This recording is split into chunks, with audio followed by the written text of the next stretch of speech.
1 जुलै दैनंदिन ज्ञानेश्वरी अध्याय 14 गुणातीत योग. अलंकापुरी पुण्यभूमी पवित्रम तेथे नांदतो ज्ञानराजा सुपात्र. तया आठविता महापुण्यराशी नमस्कार माझा सद्गुरू श्री ज्ञानेश्वरांशी. ओवी क्रमांक 151 पासून पुढे. म्हणे भाग्य ना माझे आजी सुखिये नाही दुजे. विकाराष्टके फुंजे सात्विकाचेनी आणि येणेही नसरे. लांकन लागे दुसरे जे विद्वत्तेचे भरे भूत अंगी. आपणची ज्ञान स्वरूप आहे ते गेले हे दुःख न वाहे. की विषय ज्ञाने होय गगना एवढा. रावो जैसा स्वप्नी रंगपणे रिगे ध्यानी. तोदो दानामानी इंद्रुनामी तैसे गा देहातिता.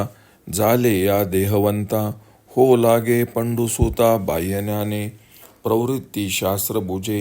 यज्ञ विद्या उमजे किंबहुना सुजे स्वर्गवरी. आणि म्हणे आजी आन मी वाचून नाही सज्ञान. चातुर्य चंद्रा गगन चित्त माझे.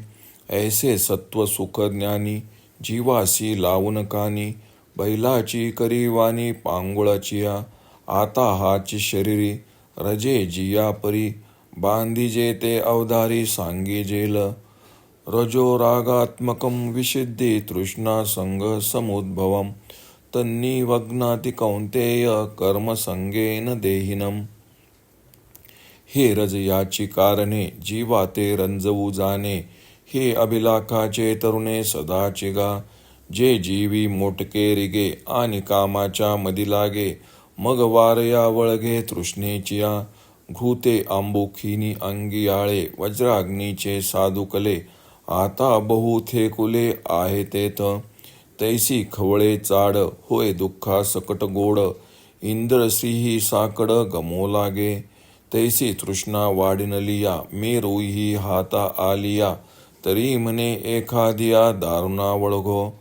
जीविताची कुरोंडी ओवाळू लागे कवडी. मानी तृणाची जोडी कृतकृत्यता. आजी असते वेची जेल परिपाहे काय किजेल. ऐसा पांगी वडील व्यवसाय मांडी. म्हणे स्वर्गाहन जावे तरी काय तेथे खावे. या लागी धावे याग करू.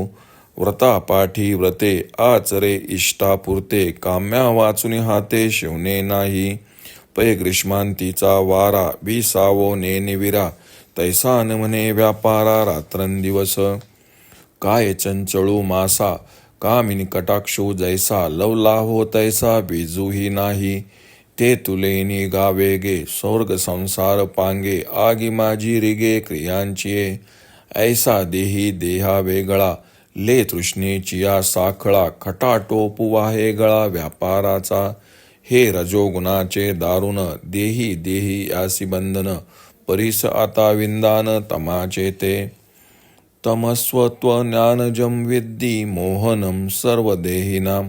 प्रमादालस्य निद्राभिस्ता निबंधाग्नी भारत. व्यवहाराचेही डोळे मंद जेने पडळे. मोहरात्रीचे काळे मेहुडे जे. अज्ञानाचे जियाले जया एका लागले. जेने विश्व भुलले नाचत असे. अविवेक महामंत्र जे मौढ्य मद्याचे पात्र. हे असो मोहनास्त्र जीवासी जे. पार्था ते गातम रचुनी ऐसे वर्म. चौखुरी देहात्म मानिया ते. हे एकची कीर शरीरी लाजो लागे चराचरी. आणि तेथ दुसरी गोठी नाही. सर्वेंद्रिया जाड्य मना माझी मौढ्य. माल्हाती जे दाढ्य आलस्याचे. अंगे आंग मोडामोडी कार्य जाती अनावळी. नुसती परवडी जांभयाची. उघडियाची दिठी देखणे नाही किरीटी. नाळविताची उठी वो मनोनी. श्रीकृष्ण अर्जुनास पुढे सांगतात. आणि केवढा मी भाग्यवान. माझ्यासारखा दुसरा कोणीही सुखी नाही. इत्यादी सात्विक विकारांच्या अभिमानाने तो फुगतो. आणि एवढ्याने संपत नाही तर माझ्यासारखा विद्वान कोणी नाही. असे विद्वत त्याचे अभिमानाचे दुसरे भूत त्याच्या मानगोटीस बसते. आणि आपण स्वतःच ज्ञानस्वरूप आहो हा विसर पडला आहे. ह्याची त्याला खंत वाटत नाही, पण इतर विषयांच्या ज्ञानाने तो गगना एवढा फुगतो. एखादा राजा स्वप्नात भीक मागण्यासाठी निघाला असता त्याला जर कोणी दान देणे पदरात टाकले तर तो स्वतःला इंद्रासारखा भाग्यवान मानत नाही काय? त्याप्रमाणे वस्तुतः देहातीत असणारा जो आपण तोच देहाभिमानी झाला असता अल्पबाह्य ज्ञानाने त्याची स्थिती होते. प्रवृत्तीवान त्याला अवगत होते. यज्ञ यागादिकात तो निष्णात असतो. किंबहुना स्वर्गातील व्यवहारही तो जाणतो आणि म्हणतो, माझ्यासारखा ज्ञाता आज कोणीही नाही. फार कशाला, विद्यानिधी रूप चंद्राला प्रकाशमान होण्यास माझे अंतःकरण हेच योग्य स्थान आहे. याप्रमाणे सत्वगुण हा सुख व ज्ञान या दोन दोऱ्या जीवांच्या कानाला बांधून पांगुळाच्या बैलाप्रमाणे नित्य आपल्या स्वाधीन ठेवतो आणि ह्याच देहाला रजोगुण कसा बद्ध करतो हे तुला सांगतो, लक्षात असू दे.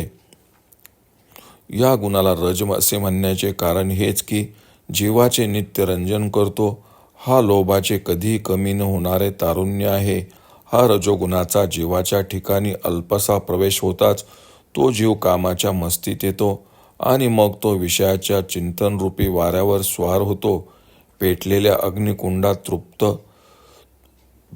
अग्निकुंडात तूप ओतले व आणखी त्यात विजेच्या अग्नीने ते प्रदीप्त झाले असता त्या अग्नीस हा कमी, हा मोठा असे म्हणता येईल काय? अशी व्याधी ज्याची हाव वाढते व दुःखासह सर्व गोष्टी गोड वाटतात व इंद्राचे ऐश्वर्य त्याला थोडे वाटू लागते आणि त्याच्या वाढत्या इच्छेला मेरू पर्वतासारखा महान लाभ झाला तरी अधिक लाभ व्हावा अशी त्याची इच्छा असतेच.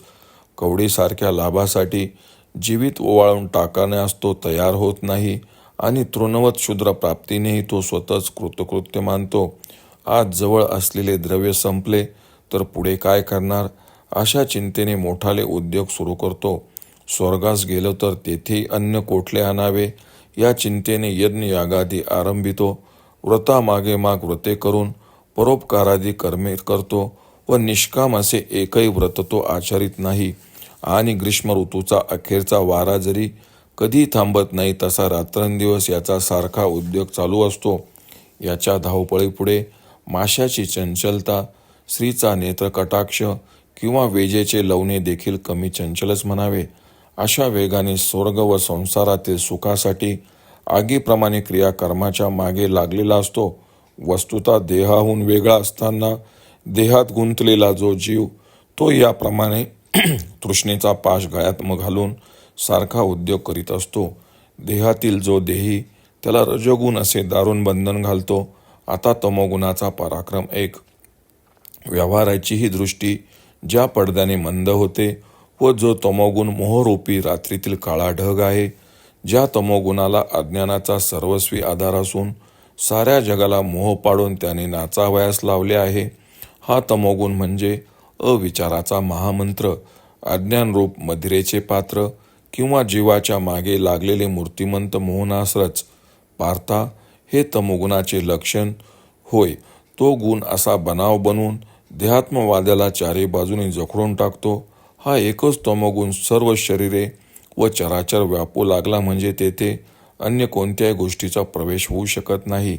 सर्व इंद्रिये मठ्ठ झालेली, मनशून्य किंवा मूढ बनून शरीरभर पक्का आळस वास करून असतो. अंगाला आळेपे देणे, काही करू नये अशी वृत्ती आणि सारख्या जांभया देत असतो. अर्जुना, अर्धवट उघड्या डोळ्याशिवाय तो काही पाहतच नाही व कोणी हाक न मारता मध्येच ओ म्हणून भ्रमिष्ठासारखी हाक देतो असे श्रीकृष्ण अर्जुनास समजावतात. ओम श्री रुक्मिणी पांडुरंगाय नमः. ओम श्री ज्ञानराज माऊली नमः.